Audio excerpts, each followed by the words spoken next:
Hello, Math 141 enthusiasts! So, here we are, section 5.2 on something called the definite integral.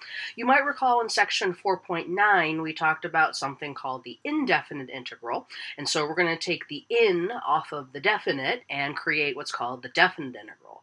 So, we saw in section 5.1 this thing called the Riemann sum, and the Riemann sum was utilized to approximate the area of a region that was enclosed by f of x when f of x is greater than or equal to 0, the x-axis, x equals a, and x equals b. So this was the formula for the Riemann sum that we saw in section 5.1. You might also remember that to find the exact area of that region, we take the limit of the Riemann sum as n, the number of subintervals, goes to infinity. It turns out that this thing called the definite integral is defined as the limit of the Riemann sum. So at the very end of section 5.1, when we took the limit of the Riemann sum as n went to infinity, what we really were doing was finding the value of a definite integral. So here is a definition. The definite integral of f on the closed interval from a to b is equal to, so we have the integral, then we have a and b. We say the integral from a to b, or the definite integral from a to b, of f of x with respect to x is equal to the limit as n approaches infinity of the sum from I equals 1 to n of f of x of I times delta x. So when you take a look at what the definite integral looks like, you will notice that it is about 99% the same as the notation that we saw in section 4.9. So in the notes, okay, we still use the stretched out capital S as the integral sign. But what's different is that we have A and B. Now A and B are called the lower and the upper limits of integration. And symbolically, the only way you can tell the difference between an indefinite and a definite integral is, does the integral have limits of integration? If no, it's an indefinite integral. If yes, it is a definite integral. And now this would be a good time to point out why the integral symbol looks like the capital letter S that's been stretched out, because the definite integral represents a sum. It's the limit of the Riemann sum. So the use of that symbol is no accident when we're talking about the definite integral. So when we're talking about finding the value of the definite integral, we can do so both geometrically as well as algebraically. We're going to look at the geometric interpretation first. So geometrically, the definite integral is what we call the signed area of the region enclosed by f of x, the x-axis, x equals a, and x equals b. Notice there are no restrictions on f of x. It is certainly possible that f of x could be negative. So by signed area, we mean some portions will be positive and some portions will be negative. So the sign depends on the location of the region with respect to the x-axis. Above the x-axis is a positive contribution, below the x-axis is a negative contribution. Here's what you have to keep in mind. Signed area is not actually finding area. Okay, area is the amount of space inside of a boundary. Okay, and area itself is always positive. However, what's going on here is we are using the definite integral. We're not using the definite integral. We're using area as a tool to find the value of a definite integral. And so when we find the areas of the regions, the area is the area, but whether that number that is the area represents a positive or a negative in terms of the definite integral, it depends on the location with respect to the x-axis. So here's a picture to illustrate that point. So here is f of x, and let's say here's a and here's b. And we are interested in finding the value of the definite integral from a to b of f of x with respect to x. So we know that geometrically this is the signed area of the region enclosed by f of x from a to b, the x-axis from a to b, from a to b itself. So here is a over here, here's b, here is f of x in between a and b, and here is the x-axis between A and B. So you'll notice there are two separate regions, okay? Both of those together, taking the sign into consideration, equal signed area, which would be the value of this definite integral. Now, I'm going to call the first region a sub 1, okay?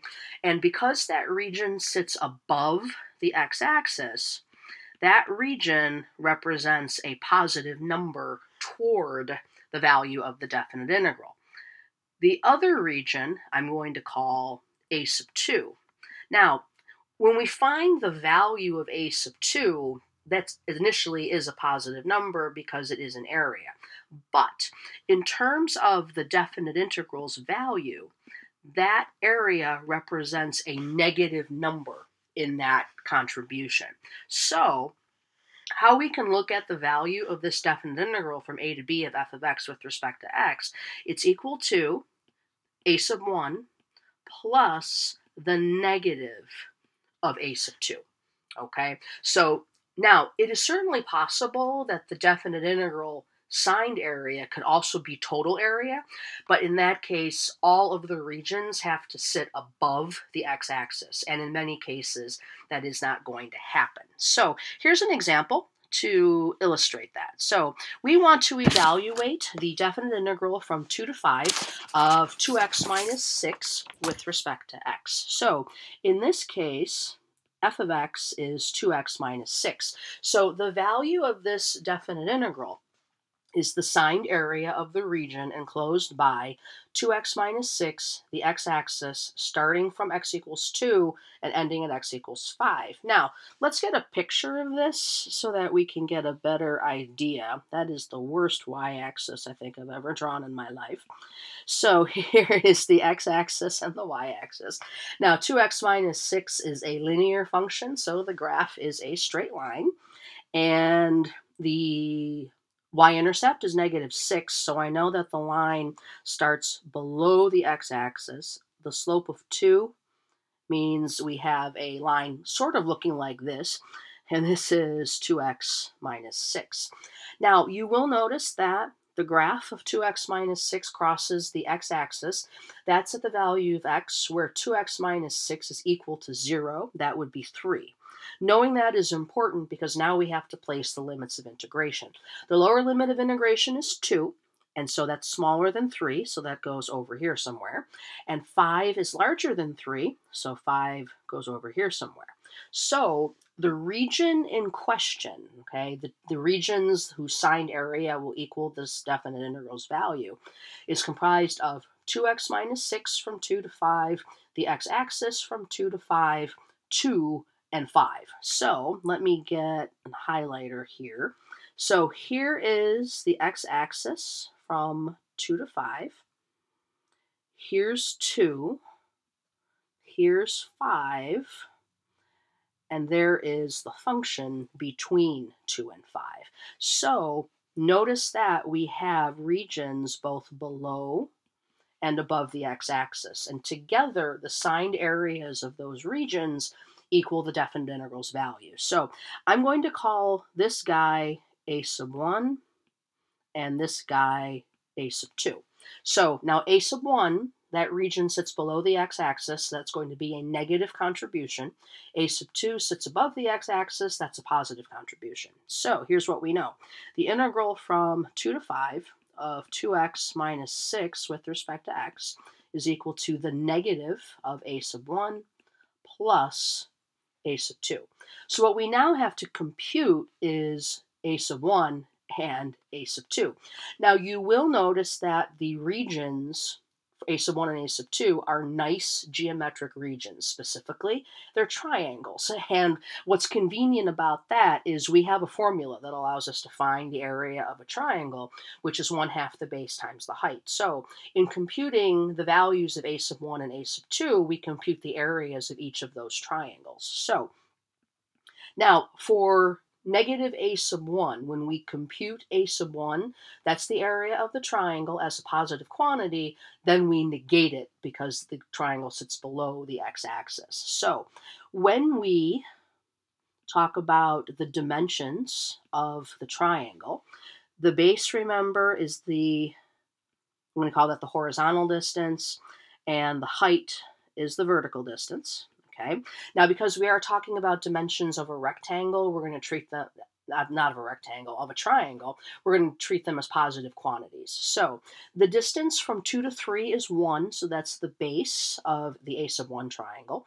Now, the height, you'll notice that that vertical distance corresponds with the value of 2x minus 6 when x is equal to 2.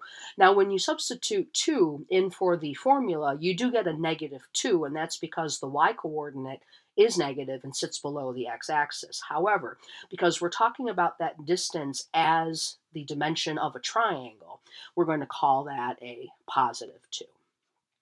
Then, for a sub 2, we also have 1/2 times the base times the height. The base is going to be the horizontal distance. The height is the vertical distance. The distance from 3 to 5 is 2, so that is your base.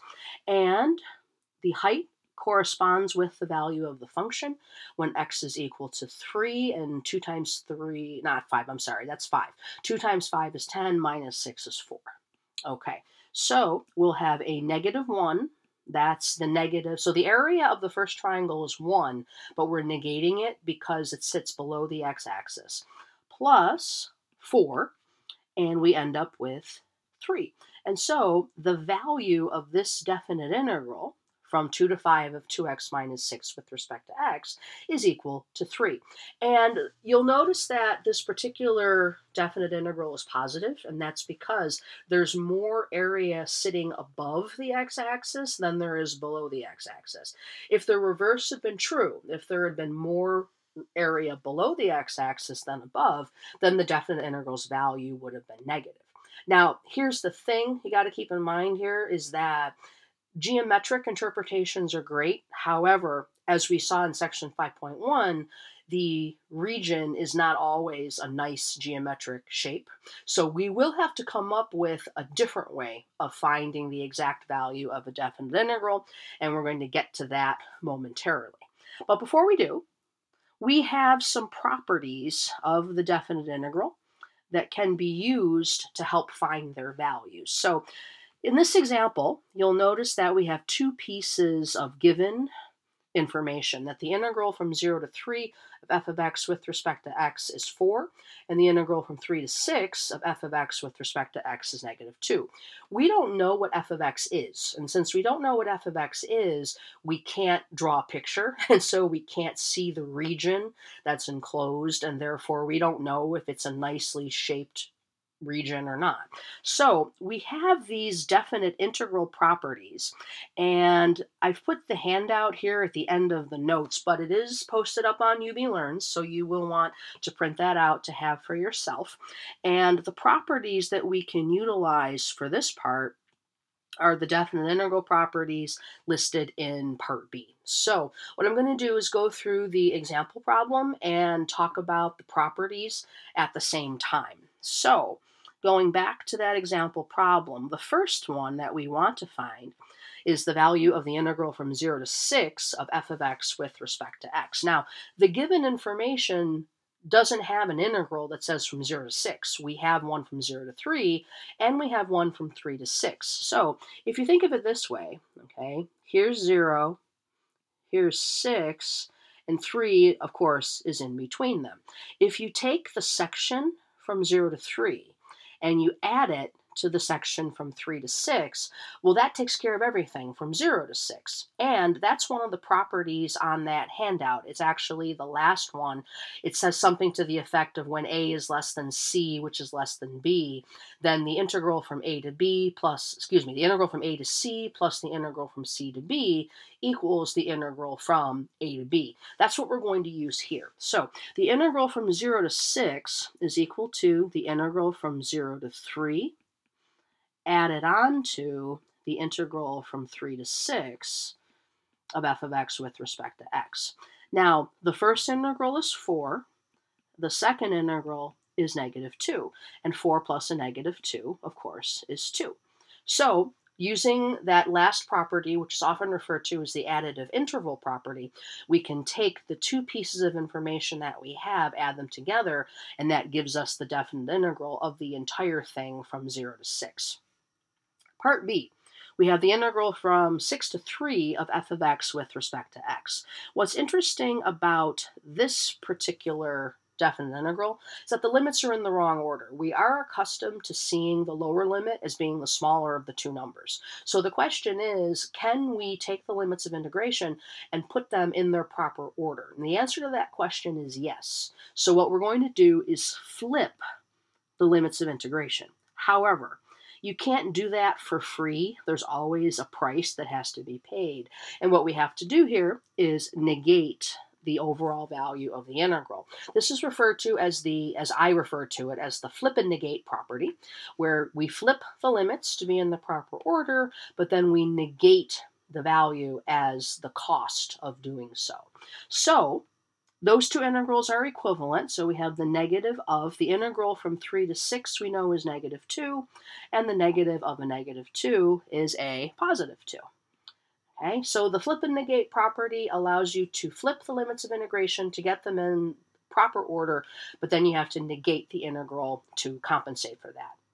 In part C, we have the integral from 3 to 3 of f of x with respect to x. What's noticeable here, limits of integration are equal, and there is a property that says when the limits of integration are equal, the value of the definite integral is equal to 0, which makes sense if you think about it from the area perspective. Okay, the area enclosed by f of x, the x-axis from 3 to 3, there is no area there because there is no movement from the left boundary to the right boundary. So if the limits of integration are equal, the value of the definite integral is 0. And lastly, in part D, we have the integral from 3 to 6 of -5 f of x with respect to x. This is a constant multiple because we have the function f of x being multiplied by a constant -5. The property for this says, just like with indefinite integrals, just like with derivatives, you can keep the constant out in front and multiply it by the integral itself. So this is really -5 multiplied by the value of the definite integral from 3 to 6. So we know, of course, that the integral from 3 to 6 is -2, and -5 times -2 is a +10. So using the properties in section B of the handout can help us evaluate definite integrals when we don't know what the integrand is and or we're given pieces of information up front. Okay, so that's where that all comes into play.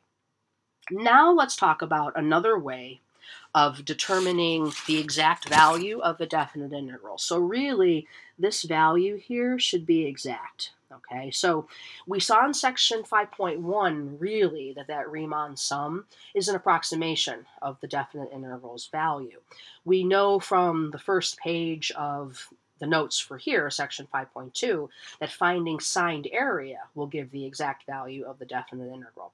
But as I mentioned, the regions won't always be nice geometric objects. So, because the definite integral is defined as the limit of a Riemann sum, one way to determine the exact value of the definite integral is by evaluating the limit of the Riemann sum. So if we go back to the first page, okay, here's the Riemann sum right here. To find the exact value of the definite integral, you have to evaluate that limit. And evaluating that limit means creating the Riemann sum, evaluating the Riemann sum, and then taking the limit of that result. Eesh. Okay, it's quite similar in horror to finding the derivative using the limit definition. So, as you can see here, it says the Riemann sum needs to be created, it also needs to be evaluated, and the limit needs to be taken. Now, because we are talking about finding the exact value of the definite integral, we can't have a specific number of subintervals. If we say that n is equal to 12, that gives us a precise region from, say, 0 to 0 to 12 or 0 to 24 or whatever. But a finite number of subintervals will give you an approximation. We need an exact value. So when finding delta x, which will still represent the base of each rectangle, the n will not be filled in with a specific number. It's going to be left as n. The a and the b will be your limits of integration. Now, the other thing we're going to need is the height of each rectangle. The height of each rectangle is f of x sub I, and x sub I is the value of x that we use in each subinterval to create the height of the rectangle. Now, there are general formulas for the left endpoint, the right endpoint, and the midpoint. This formula here for x sub I equals a plus I delta x, this is the general formula for the right endpoint. I could just as easily use the general formula for the left endpoint or the midpoint. In the end, because we're taking the limit as n goes to infinity, which x sub I you use to find the height of each individual rectangle isn't going to make a difference. However, when setting up the Riemann sum, the right endpoint's general formula is the easiest of the three, and that's why we're going to use that.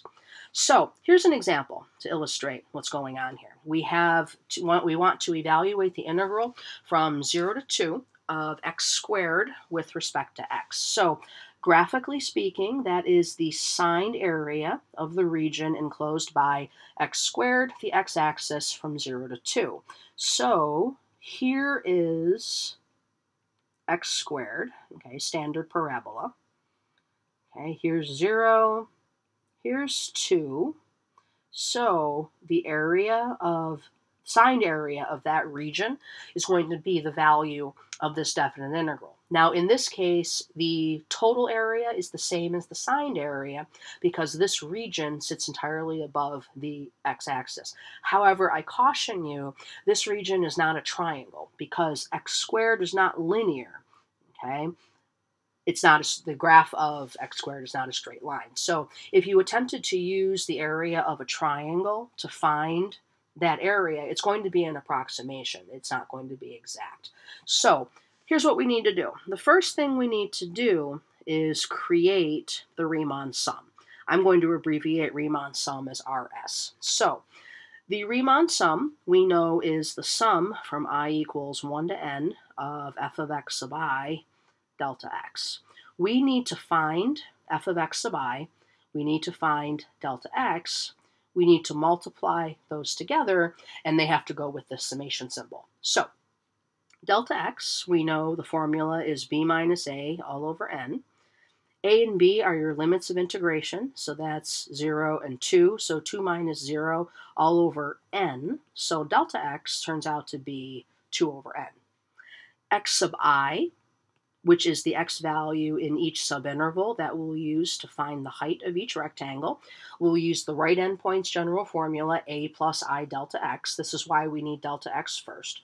A is the lower limit of integration, which is 0, plus I multiplied by delta x, which is 2 over n, which when you multiply and add to 0 becomes 2I over n.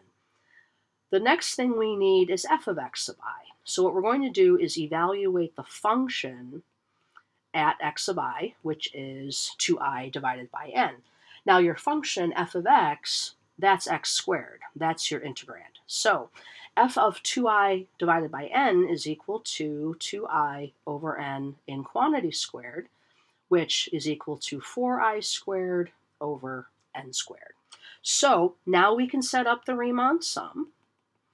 Okay, so f of x sub I is 4I squared over n squared multiplied by delta x, which is 2 over n. And we can multiply those together to make that term a lot easier to deal with. That's going to be 8I squared over n cubed. Okay, that's the Riemann sum that represents it's an approximation, believe it or not, for the exact value of the definite integral. It's still an approximation because n is a finite number of subintervals. Now what we have to do is you have to evaluate the Riemann sum. What that means is you need to come up with the number that sum is equal to. Okay, so now it's a little tricky to find the value of a sum when you don't know what n is equal to. So I'm going to scroll down real quick to this formula list here and take a look at part A. Okay, part A has stuff for sums used in evaluating the limit of a Riemann sum and some sigma notation rules, okay, which are all basically are really similar to rules we've seen with derivatives and with indefinite integrals. I want to call your attention to numbers 1, 2, and 3. These are three actually famous formulas for specific sums. The first one, the sum from I equals 1 to n of I, that's the sum of integers, 1 plus 2 plus 3 plus 4 plus blah, blah, blah. It was determined by a mathematician, a young mathematician actually, by the name of Carl Gauss, that sum is always equal to n times the quantity n plus 1, all divided by 2. The next formula, number 2, is the sum of squares. So 1 squared plus 2 squared plus 3 squared and so forth. That formula is n times n plus 1 times 2n plus 1, all divided by 6. And then the third formula is the sum of cubes. 1 cubed plus 2 cubed plus 3 cubed, etc. That's equal to n squared times n plus 1 in quantity squared, all divided by 4. The idea when evaluating the Riemann sum is to utilize one of those formulas. What that means is we're going to have to take the Riemann sum and rewrite it legally such that everything that's constant goes out in front of the summation symbol, and everything that has an I stays inside the summation symbol. So, and we can do that using where am I here?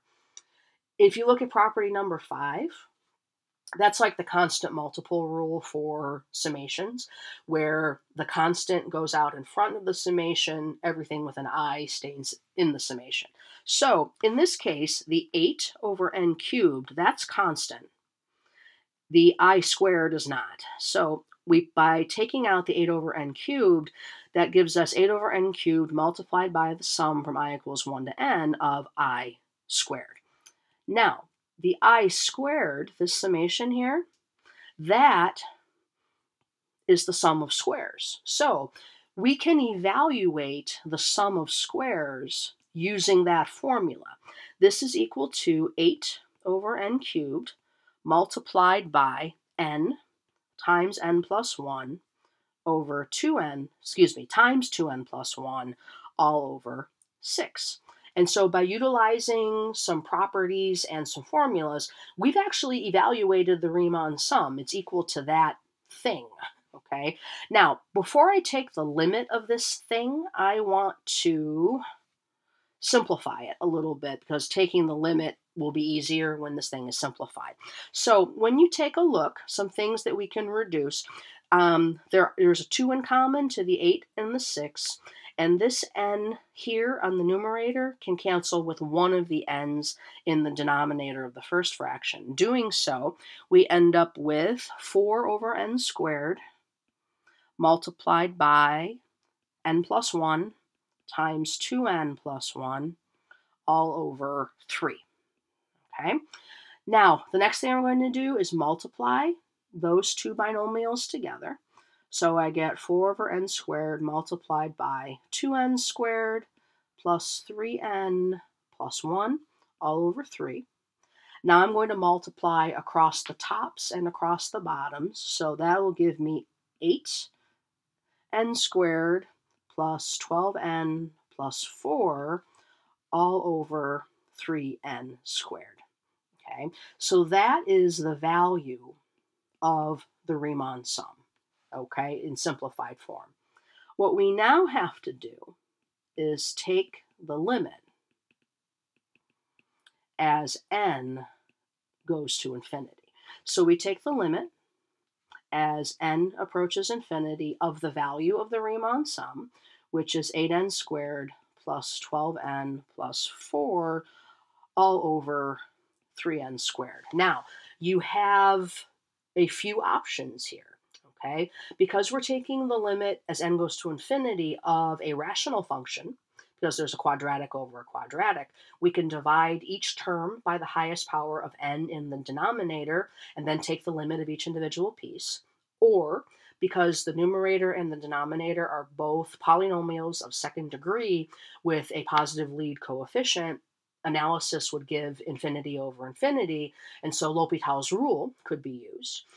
Also, because there's a polynomial over a polynomial with n going to infinity, when the degree of the polynomial is equal to the degree of the denominator, the limit is equal to the ratio of the lead coefficients. So regardless of how you slice it, this limit actually turns out to equal 8/3.